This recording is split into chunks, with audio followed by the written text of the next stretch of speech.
नमस्कार दोस्तों, स्वागत है आप सभी का। अगर आप केवीएस का इंटरव्यू देने जा रहे हैं और थोड़ा भी कंफ्यूज हैं कि क्या करना है, कैसे तैयारी करनी है, तो ये वीडियो आपके लिए काफ़ी इंपॉर्टेंट होने वाला है क्योंकि इस वीडियो में मैंने काफ़ी सारे बच्चों से जिनका सिलेक्शन हो गया है, एट द एंड मैंने बात करी है उनके एंड से कि क्या चीज़ है, क्या इंपॉर्टेंट पॉइंट्स हैं जो आपको याद रखने हैं और क्या-क्या इम्प्रेशन डाल सकता है इंटरव्यूअर्स के ऊपर जो आपको सिलेक्शन तक पहुँचा सकता है। तो दोस्तों सबसे पहले स्टार्ट करते हैं कि आपके बारे में कि आप कौन हैं? आप वो हैं जिन्होंने केवीएस का रिटन एग्ज़ाम क्रैक कर लिया है और आप कुछ लोगों में हैं जो इंटरव्यू के लिए बुलाए गए हैं। तो आप बाकियों से तो अलग हो गए, सबसे इम्पोर्टेंट बात ये है। तो कॉन्फिडेंस तो बिल्कुल डाउन ना रखिए कि भाई मुझसे नहीं होगा या मैं नहीं कर पाऊँगा।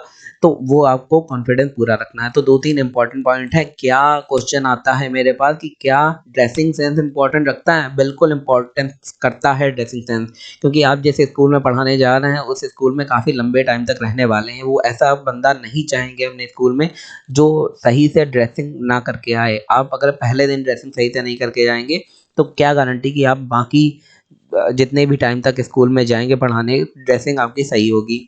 प्रेफ़र करिए लेडीज़ के लिए साड़ी, जेंट्स के लिए ब्लेज़र एंड वो या कोट पैंट। अगर नहीं है तो फिर आप दूसरा भी कर सकते हैं। वैसे ये प्रेफ़रेबल हैं, जो भी मैं मुझे इन्फॉर्मेशन मिली है। जितने आप सिंसियर दिखते हैं और आप इन फ्यूचर क्या करने वाले हैं। सिलेक्शन के बाद तो whatever you want you can choose. Then selection के पहले आपको क्या करना है वो उसके बाद बात करता हूँ। तो जब आप जाएँगे इंटरव्यू के अंदर तो आपको क्या करना है, क्या नहीं करना है, उन 3-4 चीज़ों को मैं बताना चाहता हूँ कि सबसे पहले आप जब अंदर जाते हैं तो आप करते हैं मे आई कम इन सर या मैम। देन जब वो हाँ कहते हैं तो आप अंदर जाइए। बिल्कुल कॉन्फिडेंस रखिए, बिल्कुल ना घबराइए। कतई भी आपके अंदर से घबराहट नहीं दिखनी चाहिए, ये काफ़ी इम्पोर्टेंट है। सेकंड थिंग, जब तक वो कहते नहीं बैठने को तब तक आप नहीं बैठेंगे। ये आपने 2-3 चीज़ें आपको पता भी होंगी, तो बार-बार मुझे दोहराने की ज़रूरत नहीं है। देन वो आपसे आपकी सीवी डिटेल माँगेंगे। अगर आपके मार्क्स काफ़ी अच्छे हैं तो फिर आपसे पूछेंगे कि आखिर what was the reason why are your marks are so good than other student और aspirants, so you have to give the answer. तो उसमें आपको आंसर देना है कि क्यों आपके मार्क्स बाकी स्टूडेंट से अच्छे हैं, आपने कैसे प्रिपरेशन करी, आपको कौन-सी फ़ोर्स थी जो आपको फ़ोर्स कर रही थी, पुश कर रही थी टीचिंग की तरफ। तो इसका भी आंसर आपको देना है। देन कुछ इम्पोर्टेंट क्वेश्चन मैं बता देता हूँ जो पूछे ही पूछे जाते हैं। सबसे पहले आपसे पूछा जाएगा tell us something about yourself. तो उसमें पूरा कॉम्प्रिहेंसिव इंट्रोडक्शन आपको स्टार्ट से लेके लास्ट तक, नेम से लेके फैमिली बैकग्राउंड, सिटी से लेके स्टार्ट करना है। देन पूरा आपको education background and professional experience सब कुछ आपको बता देना, कहाँ-कहाँ आपने पढ़ाया है, हॉबीज़ क्या है, सब कुछ बता देना। अगर वो कहते हैं शॉर्ट में दो तो शॉर्ट में दीजिए, जो-जो इम्पोर्टेंट है जैसे प्रोफेशनल या एजुकेशनल बैकग्राउंड या फिर पढ़ाया कहाँ पे, एक्सपीरियंस कैसा, वो दीजिए।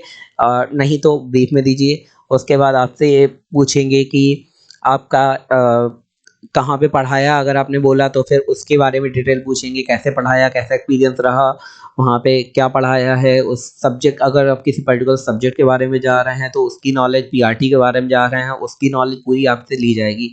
उसके बाद डेमो का भी पार्ट आएगा। डेमो का पार्ट काफ़ी लंबे टाइम बाद आता है, पूरी डिस्कशन करने के बाद। तो जो डेमो का पार्ट आएगा उसमें जो चूज़ करने को टॉपिक देते हैं, या तो वो अपनी तरफ से कहेंगे, या अगर वो अपनी तरफ से चूज़ करने को नहीं कहते हैं, आपसे कहते हैं आप कोई बताइए, तो आप अपनी तरफ से बता देंगे जो भी आप प्रिपेयर करके गए होंगे। नहीं तो वो अगर सिर्फ़ ये कहते हैं कि बोर्ड में पढ़ा के दिखाइए, डेमो दे के दिखाइए, तो आप सीधे पढ़ाना स्टार्ट कर देंगे। आप ये नहीं कहेंगे कि मैं ये वाला टॉपिक चूज़ करने वाला हूँ या करने वाली हूँ। तो ये 3-4 पॉइंट आपको ध्यान रखने हैं। देन कुछ और भी चीज़ें हैं, जैसे स्वॉट के बारे में आपको, जैसे स्वॉट में क्या-क्या आता है, स्ट्रेंथेस पूछ सकते हैं, वीकनेसेस पूछ सकते हैं, अपॉर्च्युनिटी पूछ सकते हैं और थ्रेट पूछ सकते हैं। वीकनेसेस में कभी आपको वीकनेस नहीं बतानी है, वीकनेस को पॉजिटिव तरीके से बताना है।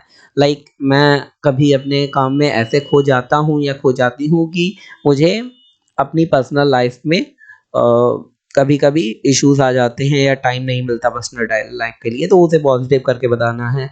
एंड देन क्वेश्चन आ सकता है, why do you want to join the teaching profession? तो इसमें आपको बताना है कि क्यों आपको टीचिंग प्रोफेशन जॉइन करना है। You can say like I love to spend my time with children, I love to explain things to other, I love to teach and और भी काफ़ी सारे इंपॉर्टेंट पॉइंट हैं जो आप उन्हें एक्सप्लेन कर सकते हैं। बस आपको पॉजिटिव रहना है, पॉजिटिव पॉइंट ही उन लोगों को एक्सप्लेन करने हैं, कहीं पे भी नेगेटिव नहीं रहना है। आपके हैंडशेक होते हैं तो उसे बचाइए, हैंडशेक नहीं होने चाहिए। और सेकेंड बात, वो भी जो भी आपका इंटरव्यू ले रहा है वो भी पहले कहीं केबीएस का पेपर दिया होगा, उसके बाद वो भी गया होगा, उसके बाद उसने भी इंटरव्यू पूरा प्रोसेस करा होगा, तो वो कोई अलग नहीं है, वही लोग हैं।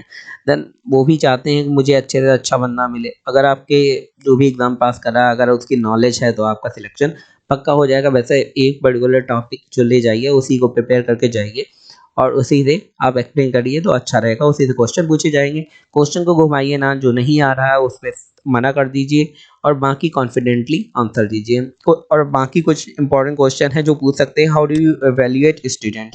तो आप इवैल्यूएट कैसे करेंगे स्टूडेंट्स को? इसका भी बड़ा पॉजिटिव आंसर देना है कि आपको उसी टाइम सारे सिनेरियो सोचने हैं कैसे इवैल्यूएट करेंगे। इससे अच्छा कि आप पहले से सोच के जाएँ कि अगर ऐसा क्वेश्चन आ जाता है इवैल्यूएट कैसे करेंगे स्टूडेंट को, आप पहले से सोच के जाएँ कि भाई उसके मार्क्स के हिसाब से इवैल्यूएट नहीं करना है, क्योंकि अगर आपने ये कह दिया तो आप पहले ही निकाल दिए जाएँगे, क्योंकि ये तो केवीएस सीटेट दोनों ही मना करता है। मार्क्स के हिसाब से नहीं करना है। इवैल्यूएट करने के लिए अलग-अलग तरीका हो सकता है, लाइक कोई क्वेश्चन पूछेंगे, देन उसका अलग-अलग स्टूडेंट अलग-अलग तरीके से आंसर देंगे और उससे आपको पता चलेगा उनकी थिंकिंग कैपेबिलिटीज़ कितनी हैं। इस तरीके से आप इवैल्यूएट कर सकते हैं या फिर और भी तरीके जो भी आपको समझ में आए आप बता सकते हैं। इसके बाद आगे क्या होता है कि how would you prepare your classroom if it was the first day of your school? अगर पहला दिन है आपके स्कूल का, आप क्लासरूम को कैसे प्रिपेयर करेंगे? Then you can explain how, because most of the cases में लोगों का एक्सपीरियंस होता है, टीचिंग में प्राइवेट में पढ़ाया होता है, कुछ में नहीं होता, तब भी आप बता सकते हैं। How do you prepare your lesson plans and what do you include? It is a very important question, क्योंकि लेसन प्लान आपको बनाना ही होता है स्कूल में। आपने प्राइवेट वालों को तो पता होगा कैसे बनाया जाता है, तो ये भी प्रिपेयर करके जाइए। आपको ऑनलाइन मिल जाएगा कि लेसन प्लान कैसे बनाया जाता है। अगर कोई चैप्टर स्टार्ट करते हैं तो उसके बारे में पहले ही हम लोग पूरा डिटेल में लिख देते हैं कि इतने दिन में ये पढ़ा के ये कंप्लीट करके एक्सरसाइज करके चैप्टर खत्म करेंगे। इसी को लेसन प्लान कहते हैं। डू डू योर होमवर्क, अपना पूरा होमवर्क करके जाएँ कि क्या-क्या पूछा जाएगा, क्या-क्या बताना है।